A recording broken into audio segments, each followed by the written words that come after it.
या हम अपने खेतों में प्रयोग कर रहे हैं। जब हम अपने खेतों में रासायनिक दवाइयां प्रयोग कर रहे हैं तो उसके कुप्रभाव और दुष्प्रभाव को हम नहीं समझ पा रहे हैं। किसान भाइयों, सबसे पहले मैं आपको एक चीज से अवगत करा दूं कि आज हमें जितनी बीमारियां हो रही हैं उसका कहीं ना कहीं एक सबसे बड़ा कारण यह है कि हम दूषित भोजन ग्रहण कर रहे हैं और दूषित सब्जियां। मैं आपको बता दूं कि जितना हरी सब्जियों में कीटनाशकों का प्रयोग हो रहा है उतना किसी भी चीज में नहीं होता है। केवल रासायनिक कीटनाशक का प्रयोग हो रहा है और जिससे क्या हो रहा है, पहले अगर किसी को गैस बनता था तो क्या होता था, लोग कहते थे कि गैस बना है दवाई खा लो ठीक हो जाएगा। और गैस पहले 40 की उम्र के बाद बनता था, ये हमारे बुजुर्ग ही हमसे बताते हैं। लेकिन आज आप सोचिए कि आपके घर में अगर 6 महीने का छोटा सा बच्चा है तो उसका भी पेट फूल जाता है। जब डॉक्टर के पास हम लेके जाते हैं तो डॉक्टर हमें क्या बताते हैं कि बच्चे को गैस बना है। ये क्यों हुआ है, हमें सोचना चाहिए। जो बीमारी 40 के बाद आती थी वो बीमारी 6 महीने पे आ रही है। ये इसलिए आ रही है कि हम केवल रासायनिक खादों का और दवाइयों का प्रयोग कर रहे हैं।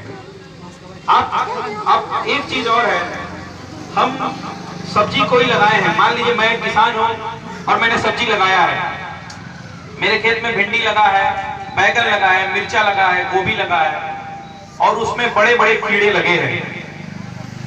एकदम मेरा तैयार है, आधा खेत इधर तैयार है, आधा खेत में भी छोटी छोटी पड़ी है सब्जियां। मैं एक दुकान पे जाता हूं और वहां पे जाकर रासायनिक दवाई दुकानदार से खरीद के लाता हूं और अपने खेत में मैं डाल देता हूं। शाम को जब मैं उस दवाई को डालता हूं तो सुबह मैं क्या करता हूं, जितनी सब्जियां उसमें से तैयार रहती है उसमें से मैं तोड़ लिया और बाजार में गया और मैं आपको बेच दिया। आप क्या करते हैं, आप उस सब्जी को लाते हैं और उसे काटते हैं, बनाते हैं और खा जाते हैं, करते हैं यही ना। तो क्या जो दवाई शाम को डाली गई थी उसका असर सुबह में खत्म हो गया या आपके बनाने से खत्म हो गया? नहीं, वही दवाई हमारे शरीर में प्रवेश करती है और जिससे हमें तमाम प्रकार की बीमारियां होती हैं। आज सरकार भी जैविक खेती पे काम कर रही है। सरकार की जितनी योजनाएं हैं खेती से संबंधित वो सारी योजनाएं जैविक खेती से है। और आपके देश में सिक्किम एक ऐसा राज्य है जहां पे पूर्ण जैविक खेती होती है। वहां आप एक मुट्ठी यूरिया डीएपी लेके नहीं जा सकते हैं। अगर आप जाएंगे तो आपको जुर्माना और जेल दोनों हो सकता है। सरकार हर प्रदेश में ये काम कर रही है, धीरे धीरे कर रही है। 2022 तक 60% कीटनाशकों, रासायनिक कीटनाशकों का और रासायनिक उर्वरकों को बंद कर दिया जाएगा। तो सबसे पहले तो समय को पकड़ना बहुत जरूरी होता है।